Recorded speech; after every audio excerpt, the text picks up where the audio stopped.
روح کا تعلق اللہ سے کیسے معلوم ہوتا ہے؟ میں نے بہت سے لمحات میں غور و فکر کیا، بہت سے علم رکھنے والوں سے بھی پوچھا، تو جو تعلق مجھے سمجھ آیا وہ یہ کہ آپ اپنی زندگی میں جو بھی عمل کریں اس میں اللہ کو مقدم رکھیں، یعنی میرے کسی بھی عمل میں اللہ کی خوشی اور ناراضگی۔ اللہ نے انسان کو ہر مخلوق سے افضل اور برتر رکھا، اسے اپنا نائب بنایا۔ آپ کیا سمجھتے ہیں اللہ کا نائب ہونا کوئی معمولی رتبہ ہے؟ نہیں، اللہ کا نائب ہونا اور اس رتبے کو پہچاننا ہی اصل مومن کی پہچان ہے۔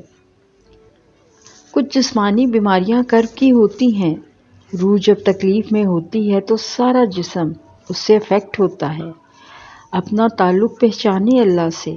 ہماری روح کی اصل غذا اللہ کا ذکر ہے۔ ہم سب نے اپنی زندگی میں اسٹریٹجیز سیٹ کی ہیں، اتنی بھاگ دوڑ، مسلسل محنت، اور جس زندگی کی تیاری کرنی ہے اس کی ہمیں خبر ہی نہیں، یا ہم بھولے بیٹھے ہیں۔ اللہ سے دعا کیجیے کہ ہمارے دل کی نظر کو کھولے، اسے وسعت دے، ہم اپنا تعلق اللہ سے مضبوط بنائیں۔ انسان کمزور ہے اور زندگی کی مختلف سٹیجز میں وہ ڈیفرنٹ اسٹیٹ آف مائنڈ میں رہتا ہے۔ شاید میرے سمیت اکثر لوگوں کے ساتھ یہ ہوتا ہوگا کہ کسی وقت تو ہم بہت خشوع و خضوع کے ساتھ عبادت کا اہتمام کرتے ہیں، دن رات ایک کر دیتے ہیں، اور کسی وقت ہر چیز سے بیزار ہو کر بیٹھ جاتے ہیں۔ یہ پیٹرن ہم نے خود سیٹ کیا ہے، اللہ تعالیٰ نے ہمیں ایسا کوئی پیٹرن نہیں دیا۔ زندگی میں جانتے ہیں بے سکونی کی سب سے بڑی وجہ ہی یہ ہے کہ ہم نے اپنی روح کے تعلق کو پہچانا نہیں۔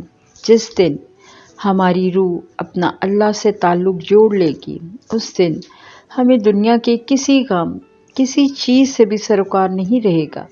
ہم صرف اور صرف ہر کام کرنے سے پہلے یہی سوچیں گے کہ آیا ہمارا یہ عمل اللہ کو پسند آئے گا یا نہیں؟ کہیں ہمارے کسی عمل سے اللہ ناخوش تو نہیں ہوں گے؟ سوچیں تو صحیح ایک منٹ کے لیے۔ اشرف المخلوقات کا رتبہ، تمام مخلوق سے افضل اور اللہ کے نائب ہونا۔ ارے انسان، تو واقعی خسارے میں ہے۔ اپنی خودی کو پہچان، اپنی روح کے ذکر کو سمجھ، اسی میں نجات اور بقا ہے۔